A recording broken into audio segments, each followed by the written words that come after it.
Good morning. देखिए इधर हम स्टार्ट कर रहा था हमने chapter data handling.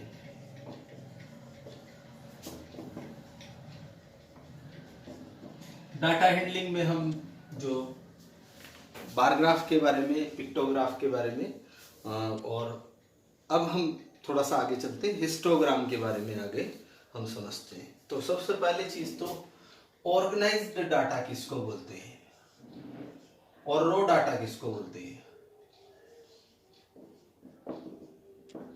Organising data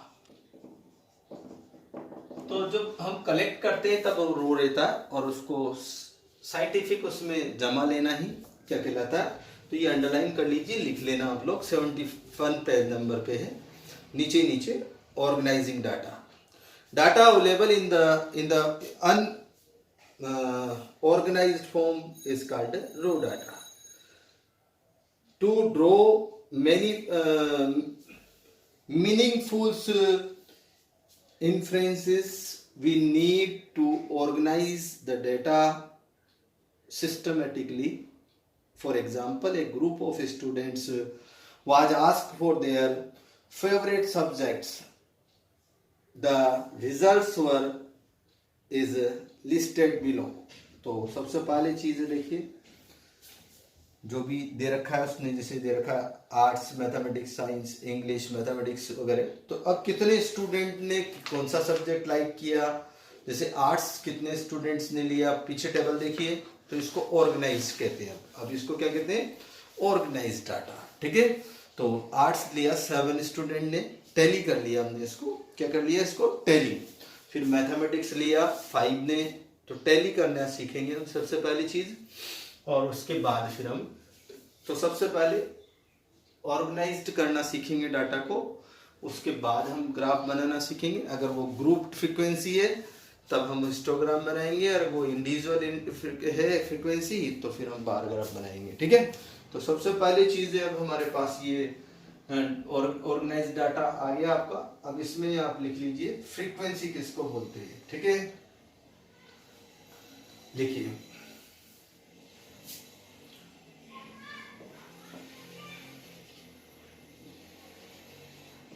कौन कितनी बार आया वो उसकी फ्रीक्वेंसी कहलाती है। जैसे आर्ट्स 7 बार आए तो 7 फ्रीक्वेंसी है आर्ट्स की। मैथमेटिक्स 5 बार है तो 5 फ्रीक्वेंसी है। साइंस की 6 है और इंग्लिश की 4 है। ठीक है, तो this is known as the frequency of the subjects. Number of tallies before the subjects given, underline कर लो इसको भी। The number of tallies before each subject give is the number of students who likes that the particular subjects. This is known as the frequency. तो frequency gives the number of times that particular entries occur. क्या है, frequency gives the number of times that a particular entry occur. कौन सी entry कितनी बार आती है वो उसकी frequency कहलाती है। ठीक है, तो अब ये फ्रीक्वेंसी है, आप लोग उसको टेबल को चेक कर लेना कितनी बार कौन आया। द टेबल में in the known as the frequency distribution table, और इस टेबल को हम बोलते हैं फ्रीक्वेंसी डिस्ट्रीब्यूशन टेबल। ठीक है, अब आता है नीचे ट्राई दिस, ये नीचे दे रखा है उसने हमको। A group of student, page number 72 पे, a group of students were asked to say which animals they would like most to have the as a pet. Yes, the resulting the given blocks, first dog, cat, cat, fish, cat, rabbit, dog, इस तरीके से उसने हमको दिया है। अब इसका हम एक फ्रीक्वेंसी टेबल्स बनाएंगे। तो यहाँ पे लिखेंगे सबसे पहले तो लिखेंगे सब्जेक्ट, तो उसमें तो आ जाएगा पेट एनिमल्स जो भी नेम है, उसके बाद आएगा इधर टेलीमार्क और उसकी फ्रीक्वेंसी। ठीक है, कौन कितनी बार आया उसको हम एडजस्ट ले लेंगे। और ये बनेगा क्या, क्योंकि इंडिविजुअल है तो बार ग्राफ बनेगा। ठीक है, अब इसके बाद देखिए इधर आप नीचे ग्रुपिंग ऑफ डाटा दे रखा है। अब इसमें कह रहा है the data regarding choose the subjects shows in accuracy of each of the entire several times. For examples, art is like 7 students, mathematics 5, ये हमको दे रखा है। अब यहाँ पे कह रहा है सर हमसे कि ये जो for ever considers the followings marks out of 50 obtaining in the mathematics by 60 student of the class 8th। ये पेज नंबर है 72 पे, लास्ट जो है टैब ये दे रखे हैं इसने, इसको हम रीड करेंगे और इसके लिए एक फ्रीक्वेंसी टेबल बनाएंगे। कैसे, देखो इधर सबसे पहली चीज है आप लोग इसकी ग्रुप फ्रीक्वेंसी के बारे में सबसे पहले ये ग्रुप बनाइए। उसने कहा है सर क्या लेना है आपको ग्रुप में लेना है आपको। अब सबसे पहली चीज है आप लोग ग्रुप कैसे सेलेक्ट करोगे, तो वो भी आपको बताएंगे ग्रुप से, और फिर उसके बाद टैली मार्क्स और उसके बाद है फ्रीक्वेंसी। ठीक है, तो सबसे पहली चीज है ग्रुप। हमारे पास सबसे स्मॉल डाटा क्या है इसमें, देखो आप सबसे स्मॉल डाटा मुझे दिख रहा है 7, और सबसे बिग जो डाटा है वो हमारे पास है 50 सबसे बिग डाटा दिख रहा है मुझे, देख लेना आप। फिर भी 50 से भी बिग हो तो वो उन दोनों का डिफरेंस करना, जो भी डिफरेंस किसके मल्टीपल में आता है, अगर वो मल्टीपल 10 के में आता है तो 10 लेंगे, 5 के में आता है तो 5 लेंगे। ठीक है, अगर ज्यादा नहीं चाहिए, कम से कम 6 से 7 टेबल वो ग्राफ बन जाए, 5-6 ग्राफ बन जाए, मतलब बार्स बन जाए, बस इतना ही लेना है, ज्यादा नहीं बनाना। तो हमको देख रहे हैं 50 है तो 5 ग्राफ बन जाएंगे, तो 0 से 10, 10 से 20, 20 से 30, 30 से 40, 40 से 50, 50 से 60, 60 से 70, बस वो थे। ठीक है, अब सबसे पहली चीज है टैली कैसे करते हैं, ये भी देखो इधर। फर्स्ट नंबर है आपका, ऐसे ले रहा हूं मैं 36, तो ध्यान रखना सबसे पहले एक टैली में 1-2 नंबर बता रहा हूं, फिर आप लोग देख लेना। ठीक है, सबसे पहली चीज यहाँ 0 से 9 तक आएगा, 10 अगर है तो इसमें आएगा, यहाँ 10 से 19 तक आएगा सेकंड क्लास में, यहाँ 20 से 29, यहाँ 30 से 39, यहाँ 40 से 49, यहाँ 50 से 59, या 60 से 69। ठीक है, ये ध्यान रखना, अगर 20 है तो इस क्लास में नहीं आएगा, नेक्स्ट क्लास में आएगा, ये ध्यान रखना।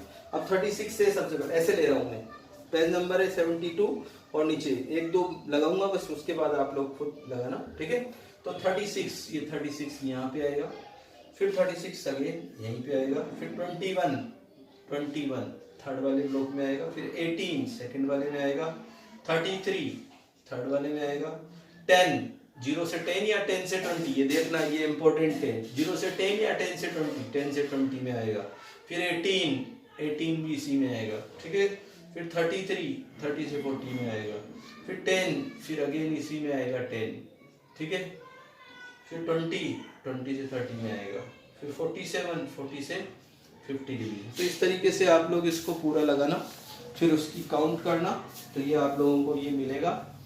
ये जैसे 0 से 10 में 2, इसमें आपको 4 के बाद 5th वाले को ऐसे लगा लेना। ठीक है, और ये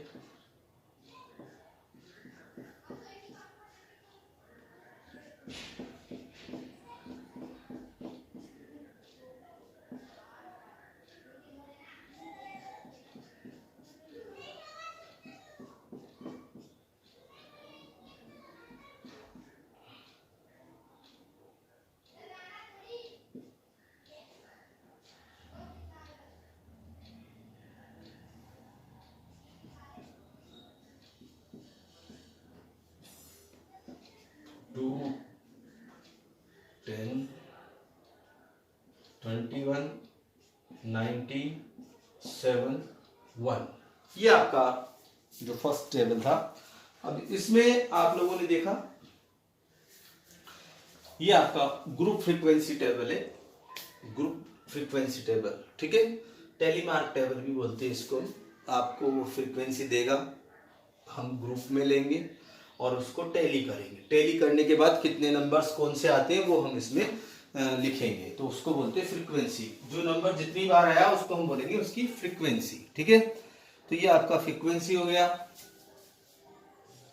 ठीक है, अब आते हैं हम इसकी तो data representing in manners in the set to be grouped, इस तरीके की डाटा को हम बोलते हैं ग्रुप डाटा, ठीक है।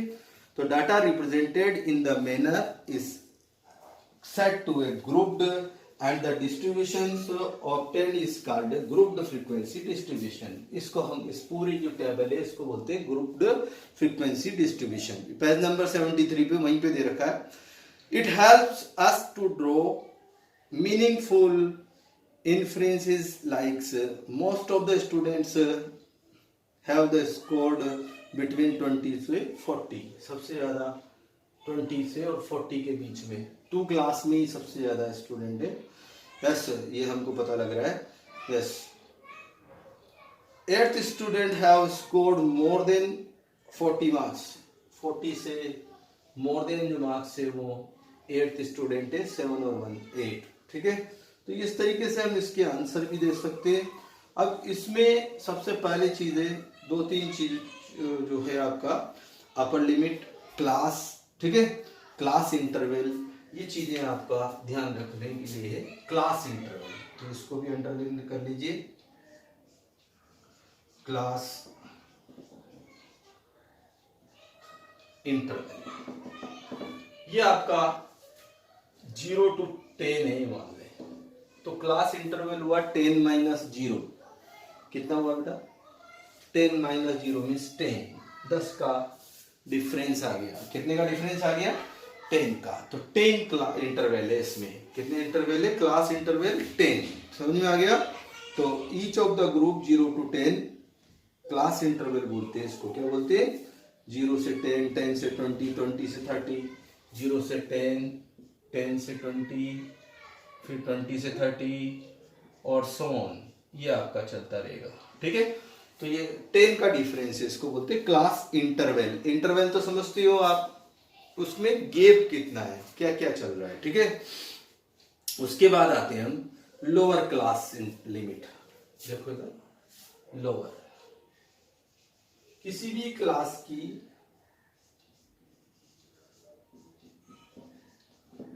और अपर क्लास लिमिट, ठीक है। तो लोअर लिमिट और अपर लिमिट, ये 2 चीजें हैं, ध्यान रखना। सबसे पहली चीज है इसमें, ये इस क्लास की बात कर रहे हैं, 0 से 10 वाली क्लास है। इसकी लोअर लिमिट है 0 और अपर लिमिट है 10, और क्लास इंटरवल हो गया 10 का, ठीक है।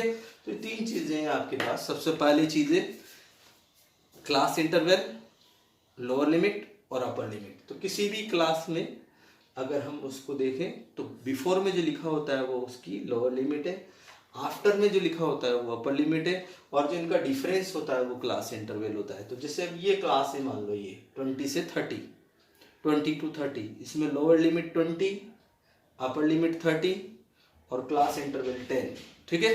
आया समझ में? अब जैसे इस क्लास का तो लोअर लिमिट बोलिए, इस क्लास की 40 to 50 की लोअर लिमिट क्या है? 40 से 50 की लोअर लिमिट 40 और अपर लिमिट 50 और क्लास इंटरवल 10। तो इस तरीके से आप लोग इसको अंडरलाइन करके और इसको लिख लेना आप, ठीक है। कंप्लीट कर लेना इसको, और इसके अलावा तो और कुछ है नहीं, यही है क्लास इंटरवल। अब इसकी क्लास की साइज कितनी है सर, ठीक है। Width limit is called the width और size of the class interval. तो 10 की है वो ही क्लास इंटरवल को ही बोल देते हैं, ठीक है। अपर लिमिट समझ ही गए आप, अपर का मतलब बाद वाली और लोअर का मतलब पहले वाली, ठीक है। तो अपर लिमिट लोअर लिमिट ये दोनों समझ गए आप लोग, अंडरलाइन कर लेना इसको। और उसके बाद हम अब कल एक्सरसाइज करेंगे। आज तो इतना ही करो, कल से हम एक्सरसाइज स्टार्ट करेंगे। ग्राफ कॉपी लेके बैठना, ठीक है। ग्राफ कॉपी में ही करेंगे पूरा चैप्टर। 2-3 डेज का है चैप्टर, ज़्यादा नहीं है, ज़्यादा लंबा नहीं है, 2-3 डेज में ख़त्म हो जाएगा। ग्राफ कॉपी लेके रखना, ठीक है। Okay, thank you.